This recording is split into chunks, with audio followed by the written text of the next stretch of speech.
Yo. Spit it. What? Who? Say what? Damn, son, where'd you find this? Here we go. This is a certified hood classic. By the freestyle. On the weekend. Ladies and I'm gentlemen. Ladies and gentlemen.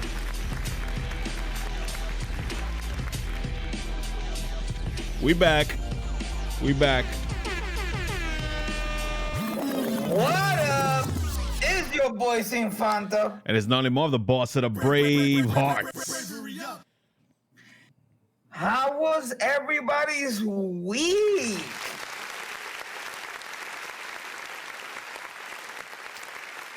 Chacho, brother, man. Oh, este tipo. Ha ha ha. We back. Rocky 3's a good movie. It was a good movie. This week was Mondo Righteous. It was Mondo Righteous. Not a big news week, but it was good though. I had fun. I had a good time. We had we got some stories that I'm really excited to talk about today.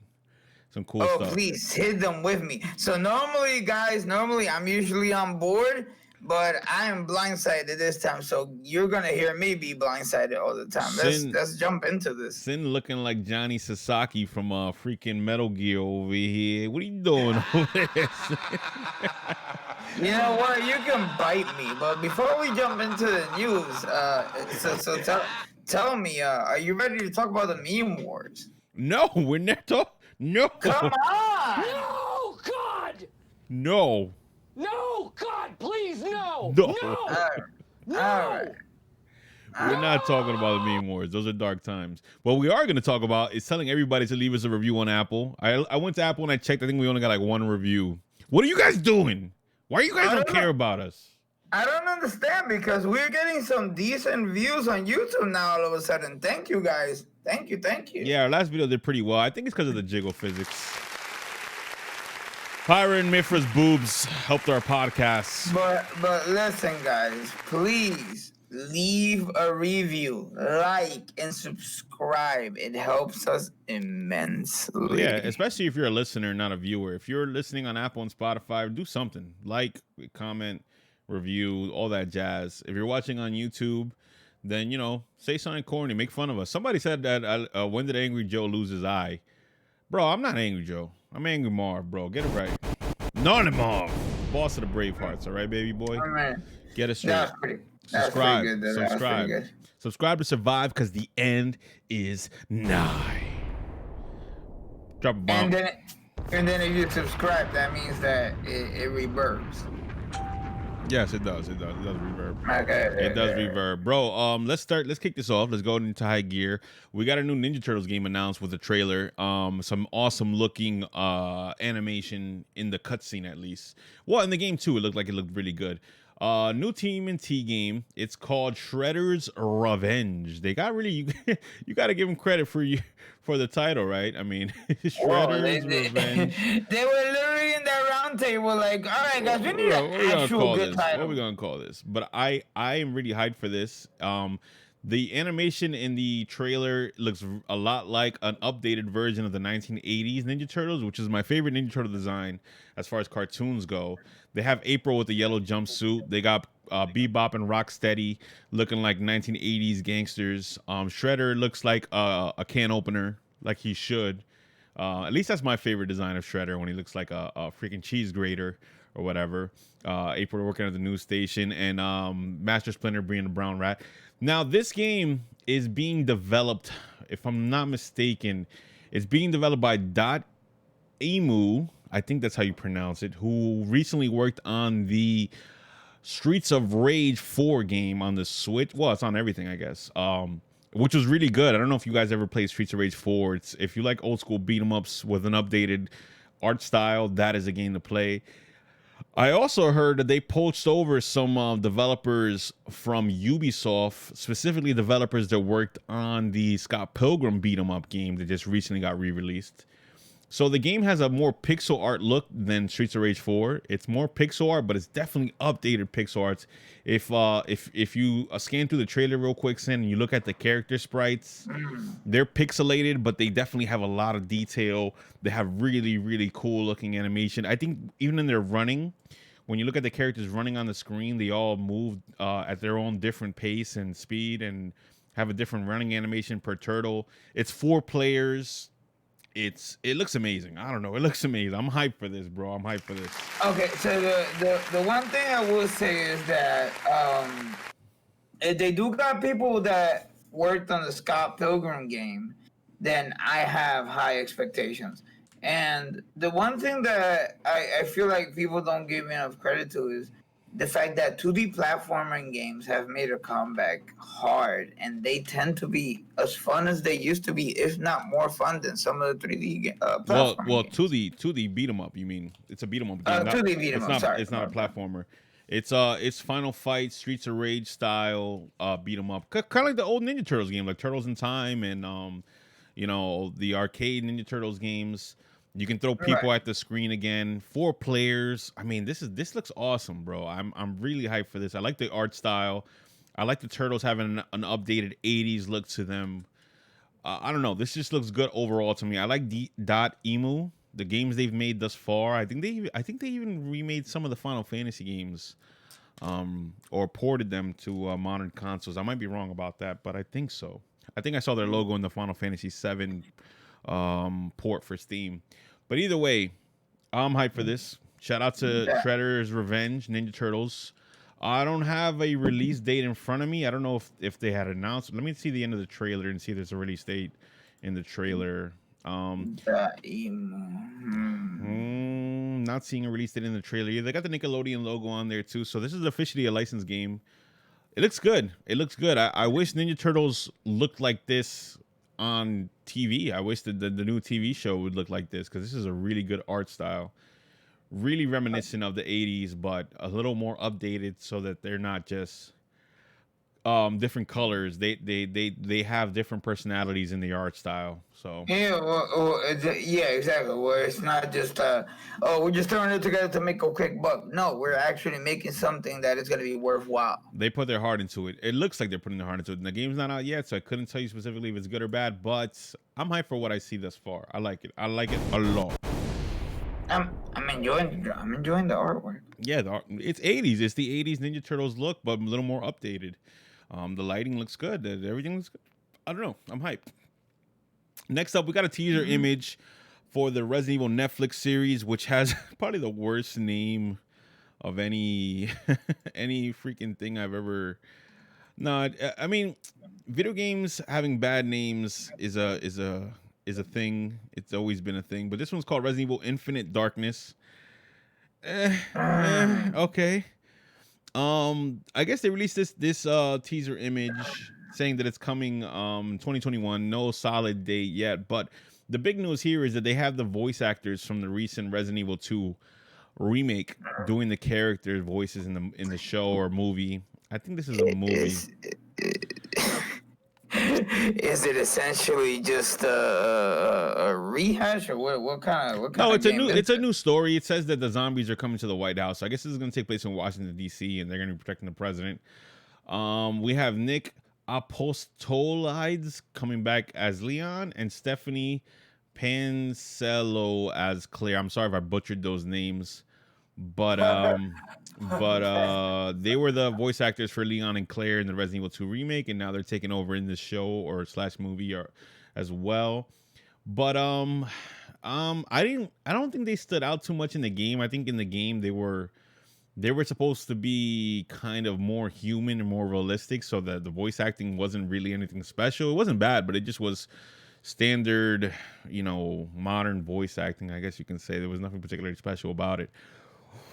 But this series, would you say, and this is a valid question that I like to ask often, is would you say that voice acting has gotten worse now that it is in more demand in modern games? Or no, I don't think so. I think what is going on with voice acting is that since Naughty Dog games have have more realistic storytelling in them. I don't want to say realistic, more down to earth storytelling and more down to earth personalities. Okay. Voice acting has become more subtle, and it's not hammy and over the top like it was in video games in the past. The downside of that is that there's a lot of people like me, I don't know, maybe you too, that appreciated those hammy kind of video gamey cartoony voice acting. It's kind of like what happened with cartoons in the 90s when Batman the animated series came out, and the voice acting wasn't like cartoon voice acting. They had like real natural sounding voices and more subtlety to the characters. Video game voice acting has become more It felt like subtle. it was part of the environment to begin with. They live on planet Earth. The voice actors nowadays live on planet Earth. Like, this is our reality. I hope that makes sense. What I'm trying to say. Yeah, the voice acting is more subtle. It's not hammy. It's not cartoony. It's not like theateristic, if that's a word. Not every video game, of course. I mean, we still have a bunch of like hammy voice acting in a couple of games, but for the most part, yeah, I think Naughty Dog brought that to most. I don't know. They started that trend. I want to say that's of more subtle voice acting. I feel like my worry is that as time goes along, video. Everybody say hi to Mama Cara. She's just trying to sneak by. Mama Fanta's in the building. What's up? So I can't talk. I'm doing a podcast. So what was I saying? Right, voice. So I feel like my concern is that the more we go along in time, the more that studios are gonna want to make voices seem as though animated movie instances versus just making sure that it's good storytelling, and that's always been a concern of mine. Because sometimes they'll hire people that are not readily available to be able to portray what's meant to be within the video game.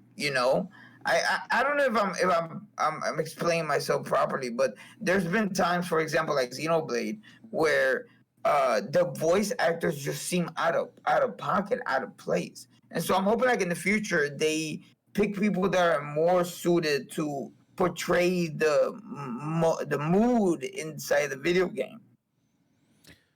I don't know. It could land either way. I like bad voice acting sometimes. I like No, I think there's a charm to it. I think there's a charm to bad voice acting that's like hammy and over the top. I don't like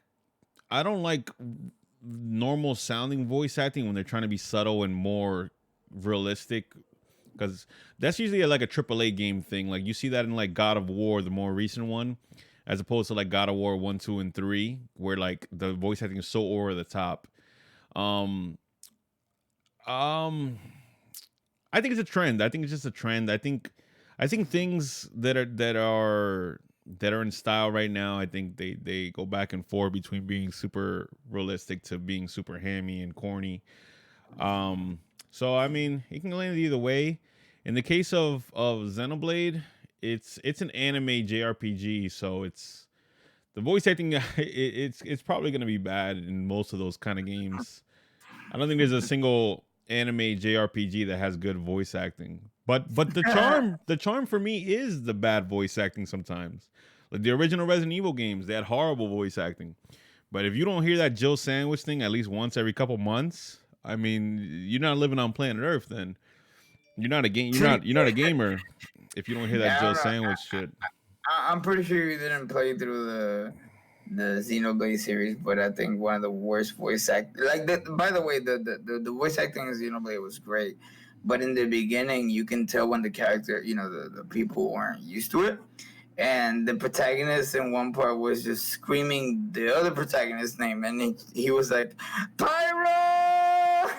I mean, I can imagine it. A lot of games do that. Resident Evil is notorious for having bad voice acting. I wish they just keep that corny B-movie voice acting. I don't need my games to be real, because I like to be transported to another world when I play video games. You know what I mean?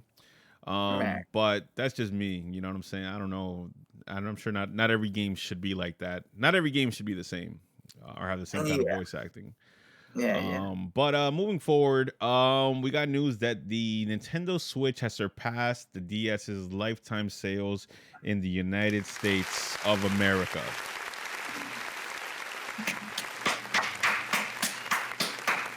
Good news. Good news. This is good news. I Wow. mean, the crowd's going crazy. Shut up, crowd. So I mean, this is cool. This is definitely big news. The DS was a huge seller for Nintendo. I remember it having a rough start in the beginning. But once it picked up momentum, I think around the time where the DS Lite came out, like it just skyrocketed in popularity. Like everyone I remember having a DS. So the Switch passing that is a monumental what do you call it, milestone. It's a monumental milestone over here.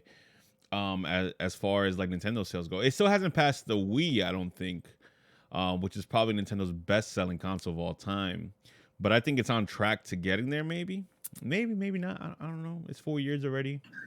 I don't know how long the I Switch is mean, out for. it could, and it could have. So I feel that the problem with Nintendo's handheld, what do you call it?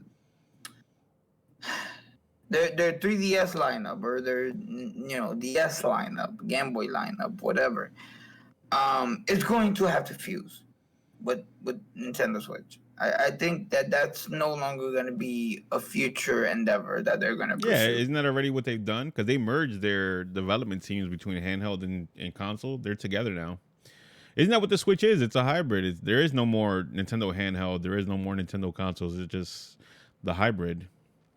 Yeah, I mean, That's what I look at thought. the Nintendo Switch Lite.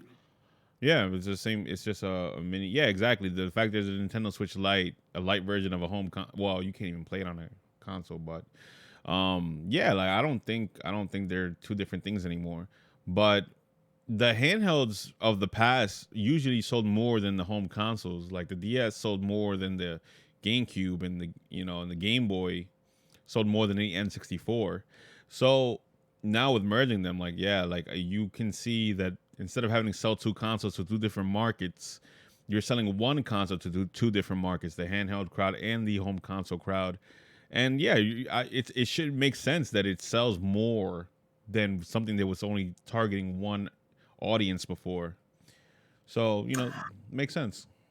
I think in the future they'll just fade out anything that's portable and just fuse it, and then if they're smart enough, because this is the thing, the mobile scene phones are gonna take over eventually, I think they and have so already. I think we're there at that point. yeah, I think we're there fair enough. already. You know. Yeah. Which leans into the next couple topics. We got some Sony news. The PlayStation 5 has become the best-selling console in U.S. history. No, I'm sorry, not best-selling, fastest-selling. It's the fastest-selling console in United States history. My mistake. My mistake. I'm gonna go to this article because I don't want to screw up the details of this whatever it is called over here. So reading specifically what they have on IGN, okay, the PlayStation 5 is the fastest selling console in US history by dollar sales, but the second best selling hardware platform in February, with the Nintendo Switch continuing to lead the market. MPD Group released its monthly reports covering best selling consoles, video games, and more for February 2021 in the US, and the United States leads. The Nintendo Switch leads at the charge at the best selling console for the month, with the PS5 behind it in second. However, the PS5 did overtake a record previously held by the Switch when it became the fastest selling console in United States history after MPD Group tracked total dollar sales after 4 months in the market. So this is after 4 months in the market. The Switch previously held this title. Now, what I want to highlight is the times we're living in today. Well, specifically this pandemic era that we're living in right now has led to more people staying at home and to more people getting grants and relief from the government in large sums, which has allowed more people that were not previously able to purchase a $500 console. It's led to more people having that money now to do so. So it has become advantageous for Sony to release the PS5 at this moment because, you know, they're giving out money kind of. A lot of people are still collecting unemployment, and I see why the Sony has surpassed the Switch in fastest selling sales over 4 months. So it makes sense. It does make sense. I still say, why the hell would you buy a PS5 right now? There's like no games for it. Why would you do that? I don't think that's accurate enough. Simply based to the fact that I don't think the PS5 is even selling physical copies as is being said. I mean, maybe they're selling placeholders, but oh no, this is true. MPD Group is the people who track sales, so this is not an arguable fact. But I will say it's not because the PlayStation 5 is it has a lot of games and it's a great console to own at the moment. Like I said, I think it's specifically because of the pandemic. Not to shit on the PS5. I'm sure it's gonna build momentum and it's gonna have great games eventually. The PS4 wasn't crazy out of the gate either. No console is, except for the Switch. Switch had Mario Kart and Zelda Year One and Odyssey, but like I said, I think it just has become advantageous for them to sell it, put it out during the pandemic. The Switch had a great launch lineup. Year one. It had such a good lineup that I didn't even hesitate to buy day one. Yeah, the Switch Year One was like Kurt Angle rookie year in WWF. If you go look at Kurt Angle's record rookie year in the WWF, he had every belt the first year. Every belt. Every With belt. a broken freaking neck. Bro, Kurt Angle was on fire his rookie year, and he was so corny, but people loved him. But he was over his head with the crowd. But yeah, like the Switch's rookie year, I want to call it Year One, was amazing because of Splatoon. You had Mario Kart Deluxe. You had Zelda Breath of the Wild. Whatever else I'm forgetting there. You had a bunch of indie titles coming out of the gates on fire. But yeah, like I think this is not a slight on Sony, but I do think that this is because of the pandemic that it's selling so well. I think that's why. I think people have it just to have it because they had the money. You know, they had extra income that came in from whatever source, and they were able to. People that can't afford a $500 console are now being able to afford it. You know what I mean? I think that's specifically all it is. I want to look into that further before I can like wholeheartedly say that this is like a fact. Because like the thing is, like, for example, you know, the Switch also is having issues getting manufactured hardware sales out there. So I don't know if it's more of a Sony is too. Hmm? Sony is too. All companies are having issues manufacturing. Yeah, so I'm like, maybe it's like ticket purchase and then waiting for your console to arrive. Could be that too. But either way, they are saying right now, in terms of the industry, the video game industry itself is having a boom period. Like this is a boom period for gaming. It says elsewhere in video game numbers, consumer spending is up in a big way. February 2021, consumer spending across video game hardware, content, and accessories reached a record $4.6 billion, 35% higher than a year ago. Remember, a year ago in February, we didn't have the pandemic. It started in March. So 35% in terms of billions. That is there are more people buying video games now than ever before. This is a record breaker this year. Year-to-date spending totaled $9.3 billion, 39% higher than the same period in 2020. This is one of those things where people say the pandemic has hurt a lot of industries. Video games, especially now that you can download any game and not have to walk into a brick and mortar store, video games has exploded because of the pandemic, especially that digital downloads have humongous. This has a humongous effect on the video game industry. Well, I mean, at least you can play knockoff Wii Sports. Let me stop.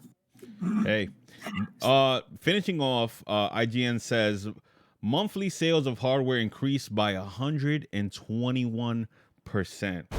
121% this February compared to last February, for a total of 406 million, which is the highest total since February 2011, when video game spending reached 468 million. So, like I said, we are in a boom period. This pandemic has led to more people being able to stay at home and play video games and buy video games. So video game industry is not Where hurt are we by getting this. the money from?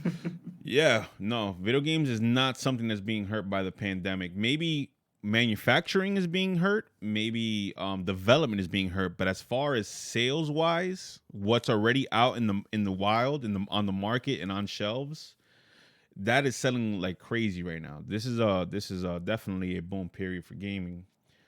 Even video game accessory spending reached 109 million in February 2021 in the US, which is 41% higher than last February. That's too much. Yeah. So yeah, good time to be in video games. I had to save a decent amount of money to be able to purchase a Switch. So I don't know how people are doing it now, especially in the middle of a pandemic. Well, look, if you're on unemployment, which I don't know the numbers specifically. I'm self-employed, so I can't get unemployment. But the average from what I was hearing from people, at least here in Jersey, I don't know what it's like around the rest of the country.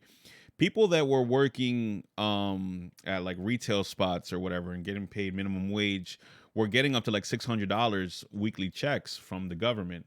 And if you got $600 that just comes in weekly, you can spend 500 on a console, and you can buy a digital game, without having to walk into a store. So manufacturing of CDs and stuff like that, and accessories. Well, accessories is a big thing, but the content itself, you're able to get it faster in your home. You don't have to walk into a job. You don't have to commute. You have more time to spending. You understand what I'm saying? You have more time to spending. If I'm home all day, I have a lot of time to spend money. You know what I'm saying? So that's what's happening right now. That's what's happening in gaming. It's like, what are you doing in there? Nothing. I think a lot. But still, like the PS5 doesn't really have that many games to play. It has one game, which is Dark Souls. That's it. I mean, Demon Souls. That's it. And if you're not into Demon Souls, because a lot of people aren't into Demon Souls, then there's like nothing. There's like 2K. You can play basketball, whatever, which comes out on every console. So yeah, people are not buying the console because it has great games, though. People are buying the consoles because of the hype of it being a new console. If the Switch dropped 2021, or let's say Christmas 2020, the Switch would be on fire right now. The Switch would have exploded right now if it would have came out this year. Anything other than the Xbox. The Xbox is not taking advantage of the times, because they before the console even dropped, they announced that there's not going to be any exclusives for the first like 3 years or something like that. So people are like, I could just get everything on PC. So yeah, no, Sony is definitely living it up right now because of the pandemic. I'm gonna say I feel like where we're at right now, Sony and Nintendo are the two companies that you can be like, I'll purchase games for the. Obviously, still Sony needs more games, but I'll purchase games for them and it'll be exclusive. Versus Microsoft, where you can just buy it on PC or the Xbox, but there's no need. You can just get a PC. I don't know why the PlayStation is overselling the Xbox so dramatically. Xbox doesn't put its numbers out there. Microsoft doesn't put its sales numbers out there anymore. They used to when they were doing good, but when times got hard, they stopped doing it. Because they don't allow the toxicity that used to exist in it, maybe. Whatever it is, I don't know. In bad news for the PS5 though, this is really really bad news. Denuvo, I don't know if I'm saying this right. Denuvo Anti-Cheat software has been added to the PS5 tools and middleware library. I'm reading this off of Polygon.com. Denuvo is an anti-cheat software. It's supposed to keep out hackers and it's supposed to keep people from cheating in online gaming. But what it really does is it collects data. It collects data from your consoles, which people do not like. That is bad. It also can cause slowdowns in games if the software is running in the background somewhere while you're playing a game. It hurts the game's how it runs. And they recently added this to the PS5, which people are losing their minds about. Like, why would you add this? The tool has two main purposes. Continuing to read from Polygon right now. The first is to prevent piracy of games, and the second is to stop hackers and cheaters from interfering with online games. The PS5 program has the anti-cheat functionality. In Denuvo's announcement, the developer says that the number of PS5 launch titles used Denuvo, but did not specify which one. So they're not even saying which games have it and which games don't. Denuvo isn't without controversy, however. In May 2020, id Software removed Denuvo from Doom Eternal shortly after adding it to the game, after a massive outcry from some players, which of whom review bombed the game on Steam. Players were concerned about the access Denuvo had to their computer and interference in single-player campaigns. Similar issues have been raised about Valorant's anti-cheat software, which was developed by Riot Games. So, anti-cheat software is bad for gamers. It's something that developers are leaning towards because they're tired of people hacking and cheating in their games. But overall, I don't think it's a good thing, and I think it's something that should be removed or not be in consoles until it's at a, I don't know if it is at all. I don't know at all, but no, I'm not too pleased with that. And another reason for me not to own a PS5 is that right there. So take that as you will. You know what I'm saying? Didn't we have a similar issue with the Xbox? Exactly. Well, the Xbox wanted to have DMNC or something like that. That was going to be an online only thing where every time you turn on the console, it had to be connected to online. It had to be 100% online, and it had a camera and it had a voice recognition, so it would hear you, it would record you. It scared people. It made people think invasion of privacy. That's kind of what Denuvo kind of feels like too. So I don't know, man. I'm not a fan of this. If you wanted to listen to some hentai, you can't. More so, this is more so a thing of it collecting your data and selling it to other companies. So your credit card information, your phone number, a whole bunch of stuff like that. They can collect that data and they can sell it to other companies. And this is why we have all those telemarketers calling you all the time, because you put your phone number in your PlayStation, or you went to Best Buy and they asked for your phone number at the checkout and you gave it to them. What do you think Best Buy and all these companies do with your phone number? They sell your information to other companies, for money, and that's how they get extra income. So I had that issue. I did have that issue. I have it now. I went to go buy a car a couple months ago and I gave them my phone number. I have not stopped getting calls about my Nissan Xterra that I don't own because I didn't buy the car. But goddamn, do I get insurance calls all day, every day. So whatever, man, whatever. But let's turn this around onto Kevin Cassidy from Go Nintendo. I'll touch on this.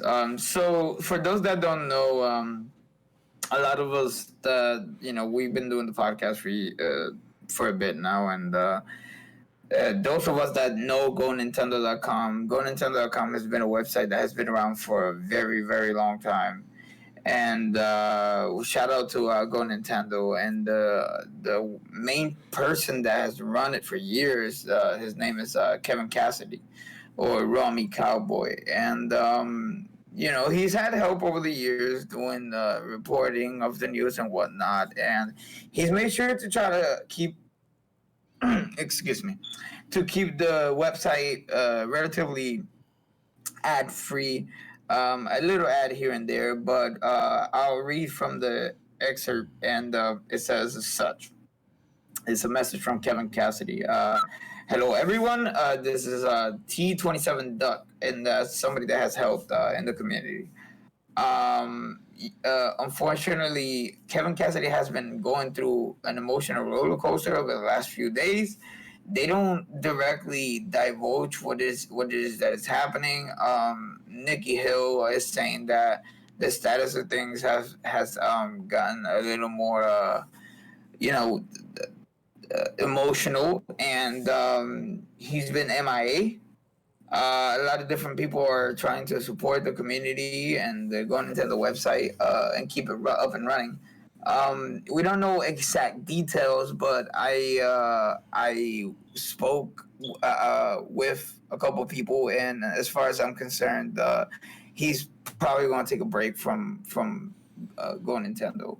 It makes me really sad because Go Nintendo has been a staple website for those of us that have been Nintendo fans for ages.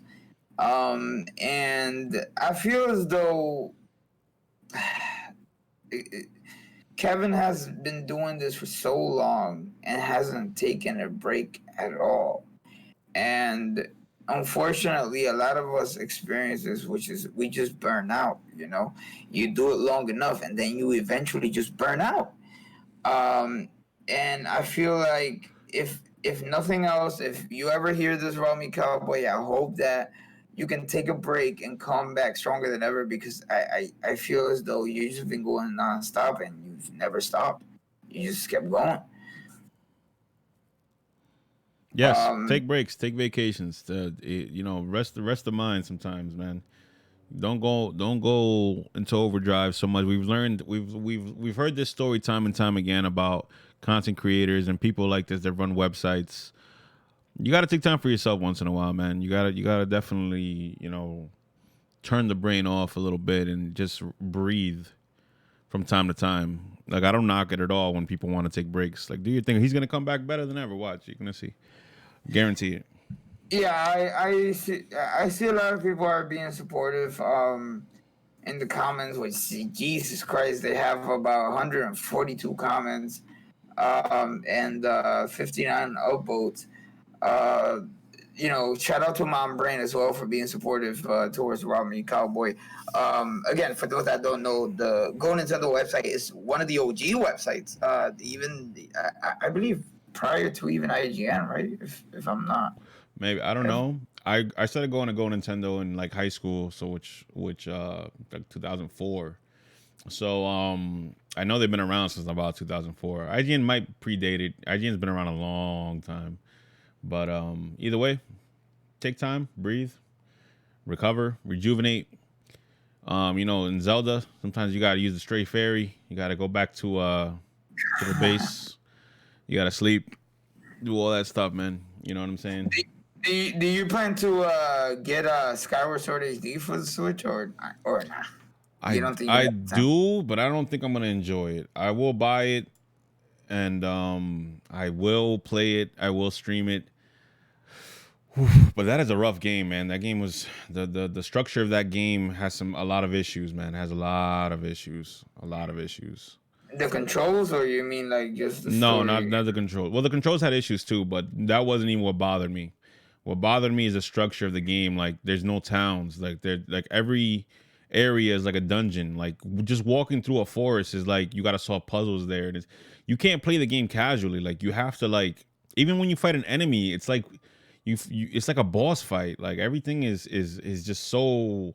It's just too much. I remember there's a lot of parts where you have to walk around in first person and point your sword in the direction so you know where to go. And it's like, you can't fight when you're in first person, but you got to walk around in first person. Then there's like parts where they take away all your weapons and all your items, and you have to like evade these ghosts while you're collecting like berries or something like that. And I feel like this is all filler, man. Like, I don't know. I have a lot of issues with Skyward Sword, but I will get it. I will play it. It's lucky it's called Zelda, because I'm biased and I will buy everything that says Zelda on it. They're lucky. That's leading into the next topic after this. But real quick, I just wanted to touch on the fact that Crash Bandicoot is out on the Switch 4. And we don't have to wait. It's out along with every other console. And from what I hear, it runs well. It runs fine. No cuts. There's no cut. Nothing has been cut off. The graphics are fine. It runs well. Locked at 30 frames per second. Yeah. Shout out to Crash. Your thoughts? Are you a Crash Bandicoot fan or? I'm a mild fan of it. I do want him in Smash really bad just because he's part of gaming history. But no, I wouldn't buy a Crash game in 2021 to be honest with you. And I am happy he's on a Switch. Like, yeah, it's cool that he's having a renaissance recently. But I brought Crash Team Racing on Switch and I was really hyped for that. And I just didn't like the way it felt. I was like, this game feels too loose, and it doesn't feel like it's as polished as like a Mario Kart game. So I didn't really like it. But the Crash Bandicoot games themselves, the platformer and the recent the collection that came out, I was happy for those things existing. But I wouldn't buy them though. They're not really my cup of tea. I'm hoping that Crash Bandicoot finds a home in Nintendo because they clearly have not found a home in Sony. I hope that a new generation of people play Crash Bandicoot because his games are unique in the way they are. They're built. They're kind of like made like Sonic, where you run on a path, but you're facing the direction of where you're running. Where like instead of like running left to right. So it really does. There's no other platformers that plays like Crash Bandicoot games really, and the difficulty it's high. Like Crash Bandicoot games will put hair on your chest. You know what I mean? They don't fuck around with Crash Bandicoot. They make those games hard. But yeah, like I said, I don't think just like how I wouldn't really buy a Mario game because I know everyone I know has one and they could probably just give it to me when they're done with it. I wouldn't really buy a Crash Bandicoot game either for that reason. But I do hope that other people play it. Before we move on to the last topic, I believe I heard that the voice actor for the mask, the floating mask, he passed away. R.I.P. Yeah, R.I.P. Some good voice acting. yeah, right. Finishing off today's show, we got it's the 4-year anniversary of Breath of the Wild. Good shit, man. It's already been 4 years since Breath of the Wild. It's insane, and Breath of the Wild 2 is coming out soon. Yeah, maybe this year, hopefully. But I wanted to bring it up just so we could talk about some of our favorite memories playing Breath of the Wild, because let me tell you, that's an experience that I've never gotten from any other game. Breath of the Wild does a lot of things that you can only do in Breath of the Wild, like the being able to climb every wall, every mountain, everything you see on the screen, you can climb it and you can get to the height of it. Maybe not in the beginning, but eventually. And the go anywhere, do anything, fight the final boss as soon as you start the game. That is still an amazing concept and something that I wanted for years from Zelda. No order, go out and have an adventure. That's something that games have not been able to replicate. I have so many fond memories. But what's something that sticks out in your mind about Breath of the Wild when you first played it? What were your kind of experiences? Where do I begin? My first thing was I remember when the first Legend of Zelda came out way back in '87, and I just felt so much liberty and freedom to be able to do whatever I wanted, whenever I wanted, however I wanted, with no specific time frame or constraints. And I was always wondering if that would ever happen again. And then it happened with Breath of the Wild. And not only did it happen with Breath of the Wild, but you can do it just in any order. And you were not constrained. You wanted to go climb that mountain that you see off in the distance, you could do it. You want to do a dungeon backwards, you can do it. Everything that you can imagine, you can do in that game. Furthermore, the engine, it is a perfected engine that I'm hoping into the future continues to get used rather than we go back to linear Zelda. Being able to make fire, being able to take items and put them together and cook, being able to take weapons and make weapons. All of these things, they just blew my mind. The fact that you can do everything however you want.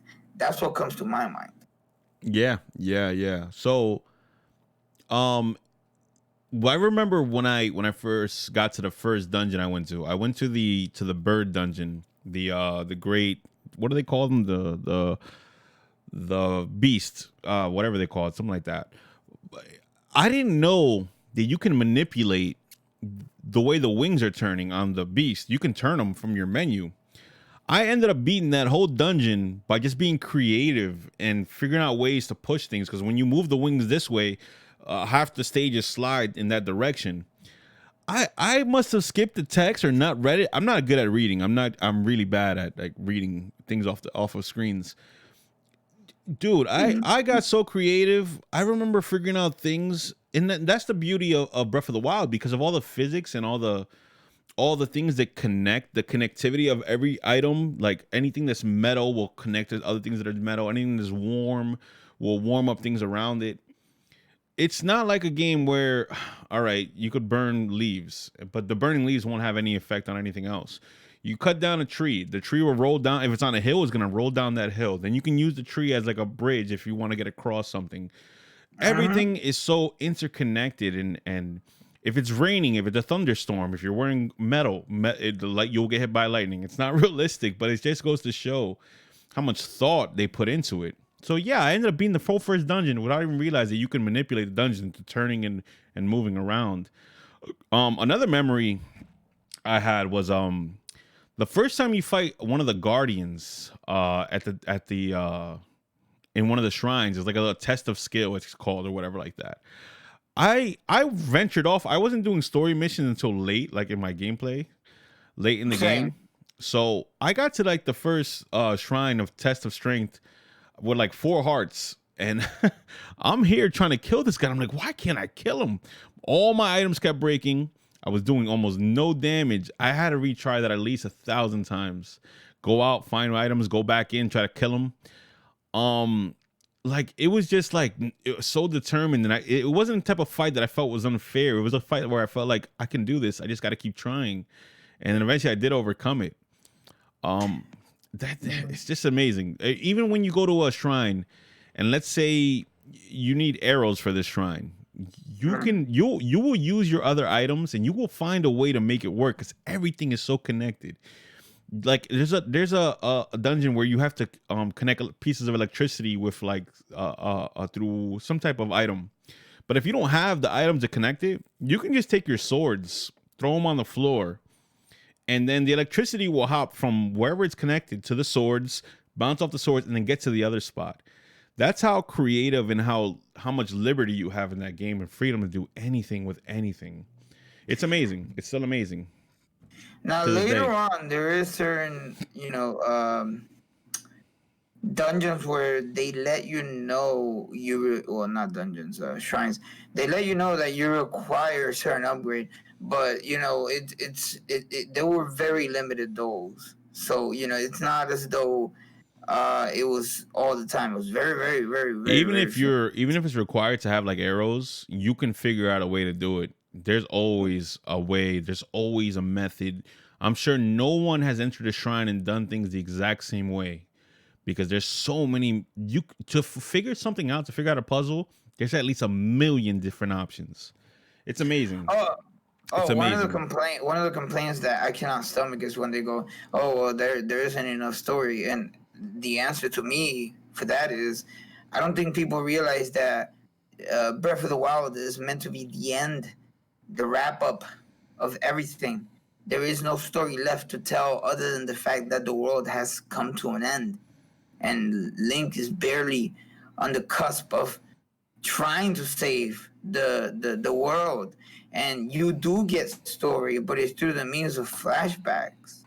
I think that the approach they took to storytelling is very different, and maybe that's what people aren't used to, because the story is there if you dig for it. It's like Dark Souls. It's not, I'm gonna walk into this place and watch a giant cutscene and hear tons of dialogue. The story is the world, the post-apocalyptic world, and what the world tells you when you walk into like Long Ranch and you see it destroyed. and you just have to connect the pieces in your head and say, wow, this is probably where like the Guardian came in and crashed and killed everybody here. Like when you walk into something, into like the Zora's domain, and you see how they're living now because of the circumstances of what happened 100 years ago. It's a story that you have to put together yourself, and that's what people aren't used to. Like Dark Souls fans know that that's how Dark Souls tells its stories too. So I love the way they did that, because you are left to interpret things how you interpret them. So yeah. I mean, I don't know. You got to be a little creative. And then they tell the shrines just slightly tell you some lore, but that's about it. Yeah, and which I like. I don't want to sit there and watch 2-hour cutscenes.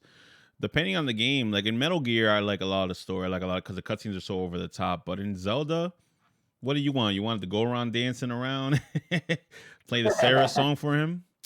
No, I think Zelda games are better off without story, to be honest with you. I think. What do you think Breath of the Wild 2 is gonna be? I don't know. I've thought about that a lot. I know there's gonna be a lot of underground parts. I think you're gonna be in the same world, but now there's gonna be like a subterranean part of it. But I don't know what they could do different. I don't want them to throw away the world that they built in part 1 because it's so good. But I don't want to just go to the same places either. So I hope that it's 2 players. I hope because they have, or that Zelda's playable, because I see her in the trailer adventuring with Link. But I don't know. I want to be surprised. Surprise me, Nintendo. I don't think they could fuck it up. The engine's already built. It's already built. It's already done. What do you got to do? So before we wrap it up, guys, something I wanted to let you guys know.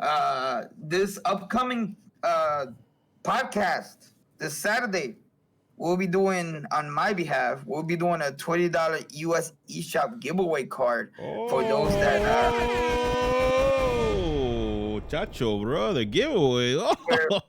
For those that come through and leave a like and a subscribe and comment as to why you like the show, be it on YouTube or be it on Apple Podcasts, leave a comment. Let us know what it is that you want us to talk about, or leave a comment and let us know what it is that we're doing right or wrong, criticize, whatever, and just, link, and I will provide. Amen. Amen. This is a great episode. I like this episode a lot. I like it a lot. But this has been the Mask and Patch Gaming Podcast. I'm Gnarly Marv, boss of the Bravehearts. And I'm Sinfanta. Ladies and gentlemen, thank you once again for accompanying us. We will be back shortly. Hurrah. Stay tuned. Big things on the horizon, guys. Peace out. And mission complete. 5, 4,